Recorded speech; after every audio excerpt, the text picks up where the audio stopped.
আসসালামু আলাইকুম এভরিওয়ান। এই সমস্যাটা দেখো, এখানে বলা হয়েছে দেখাও যে F of x equal to x cube minus 3x² plus 18x+15 একটি ক্রমবর্ধমান ফাংশন। তো দেখো আমাদের একটা ফাংশন কিন্তু হইতে পারে ক্রমবর্ধমান, আবার হইতে পারে ক্রমহ্রাসমান। এখন ক্রমবর্ধমান কখন হবে, ক্রমহ্রাসমান কখন হবে, এটা তোমাদের বুঝতে হবে। তো আমি যদি তোমাদের একটু একে ব্যাপারটা ক্লিয়ার করি, মনে করি এটা আমাদের ওয়াই অক্ষ এবং এটা আমাদের এক্স অক্ষ। একটা আমি ফাংশন আঁকলাম, সাপোজ একটা বক্ররেখা, আমি মনে করি এরকম একটা বক্ররেখা আঁকলাম, ঠিক আছে। এখন এই বক্ররেখার চরম বিন্দু থাকবে। চরম বিন্দু কি, যেগুলোতে আমাদের ঢাল 0 হয়। এখন দেখো এই যে এইটা একটা চরম বিন্দু, আর এই যে এইটা একটা চরম বিন্দু, তাই তো, দুটো চরম বিন্দু, এই দুটোতে আমাদের এই দুটো পয়েন্টে ঢাল 0 হবে। এখন এই দুটো পয়েন্ট, এই দুটো পয়েন্টের আগে এবং পিছনে, অর্থাৎ এই অংশটা এবং এই অংশটা আর এই অংশটা, অর্থাৎ এই পুরো যে রেখাটা, এই পুরো রেখাটাকে এই পয়েন্ট দুটো তিনটা ভাগে ভাগ করছে।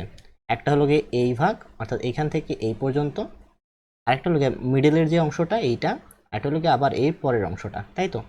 এখন দেখো তুমি যদি লক্ষ্য করো, তাহলে এই যে প্রথম অংশটা, তুমি এইখান থেকে অর্থাৎ বাম থেকে ডানের দিকে যেতে থাকো, তখন প্রথম অংশটা কি হবে, এই দেখো এইখান থেকে উপরে উঠতেছে, রেখাটা উপরে উঠতেছে, এখানে আসছে, এখানে আমাদের ঢাল 0 হয়ে গেছে, তারপর আবার রেখাটা নিচে নামতেছে, তারপর আবার এইখানে আসছে, এইখান থেকে আবার রেখাটা উপরে উঠতেছে, দেখতে পারতেছো?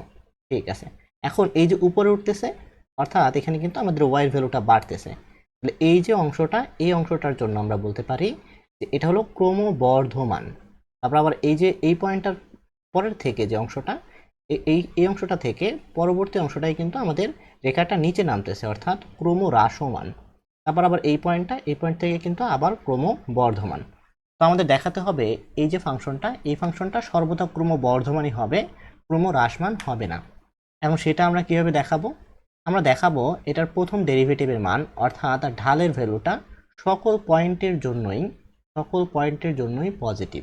কারণ এই অংশটার জন্য দেখো, এই অংশটা আমি যে কোনো একটা ঢাল যদি অঙ্কন করি, যে কোনো স্পর্শক, সাপোজ এই পয়েন্টটা আমি একটা স্পর্শক অঙ্কন করলাম, স্পর্শকটা কেমন হবে, অনেকটা এই যে এরকম হবে, পজিটিভ ঢাল বিশিষ্ট স্পর্শক।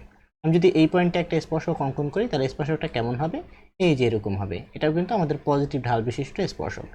এইখানে যদি একটা স্পর্শক অঙ্কন করি, তাহলে স্পর্শকটা হবে এই যে এরকম, এটা কিন্তু আমাদের নেগেটিভ ঢাল বিশিষ্ট স্পর্শক। আমাদের দেখাতে হবে যে সরলরেখার আমাদের যে বক্ররেখাটার যে কোনো পয়েন্টেই আমরা স্পর্শকের ঢাল নির্ণয় করি না কেন, সেটা পজিটিভ হবে এক্স এর যে কোনো মানের জন্য। সেটা যদি আমরা দেখাতে পারি, তাহলে আমাদের প্রমাণটা হয়ে যাবে। ঠিক আছে, তো চলো আমরা প্রমাণ করা শুরু করি। তো সলিউশন,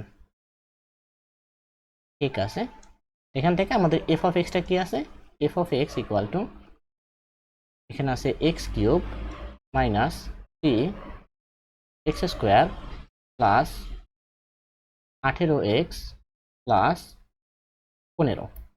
আমি যদি এটাকে প্রথম অন্তরীকরণ করি, ওয়াই ধরে নিই, আমরা বলতে পারি যে এই পুরোটাকে যদি ওয়াই ধরে নিই, তাহলে কি হবে আমাদের dy by dx equal F prime X is equal, এই যে এই 3টা সামনে চলে আসবে, তাহলে 3x² মাইনাস 3 দুগুণে 6, তাহলে 6x প্লাস 18।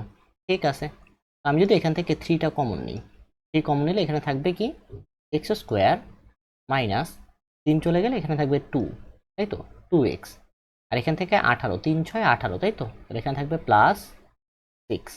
ঠিক আছে, আমি দেখো ভিতরে কিন্তু আমাদের একটা সূত্র ডেভেলপ করতে পারি, a মাইনাস বি হোল স্কোয়ারের। এখানে আছে 3, এখানে আমি লিখতে পারি যে x², এই 2কে ভেঙে কি লেখা যায়, মাইনাস 2 ইন্টু এক্স ইন্টু 1 লেখা যায়। এখন দেখো এই 6কে আমরা ভেঙে কি লিখতে পারি, 6কে ভেঙে লেখা যায় যে 5 প্লাস 1, তাই তো, এখান থেকে আমরা লিখলাম যে প্লাস 1 প্লাস 5। ঠিক আছে, আমি এই 3-এর সাথে এই 5টা গুণ করে বাইরে নিয়ে আসি, তখন কি থাকবে, তখন 3 ভিতরে এই যে এই অংশটা একটা সূত্র আমাদের ক্রিয়েট করছে, বা সূত্রের মতো দেখা যাচ্ছে, যে a² minus 2ab plus b², তাই তো, এই যে 1-এর উপরে আমরা চাইলে কিন্তু a² দিতে পারি, আর আমাদের ভ্যালুটা কিন্তু 1ই থাকবে। আমরা লিখতে পারি যে এক্স মাইনাস 1 হোল স্কোয়ার, আর এই যে 5টাকে আমরা যদি বাইরে নিয়ে আসি এই 3-এর সাথে গুণ করে, তাহলে হবে 15। অবশ্যই এখানে যেহেতু পজিটিভ আছে, তাহলে আমাদের পজিটিভ 15। ঠিক আছে, এখন তুমি এক্স এর যে কোনো ভ্যালুই বসাও না কেন, এই যে পুরো অংশটা, এই পুরো অংশটার মানটা কখনো কি নেগেটিভ হবে? হবে না, কারণ এক্স এর মান তুমি পজিটিভ বসাও, জিরো বসাও, নেগেটিভ বসাও, যা বসাও না কেন, এই পুরো ভ্যালুটা অর্থাৎ এফ প্রাইম অফ এক্স এর ভ্যালুটা কিন্তু অলওয়েজ পজিটিভ। তো তুমি এখানে সুন্দর মতো লিখে দাও যে এক্স এর সকল মানের জন্য, সকল মানের জন্য এফ প্রাইম অফ এক্স কি হবে? পজিটিভ হবে, ইজ গ্রেটার দেন জিরো, তাই তো? বা বলতে পারি যে এফ অফ এক্স, বা বলা যায় এখান থেকে অর্থাৎ এফ অফ এক্স এর মান পজিটিভ হবে, পজিটিভ হবে। অতএব ফাংশনটি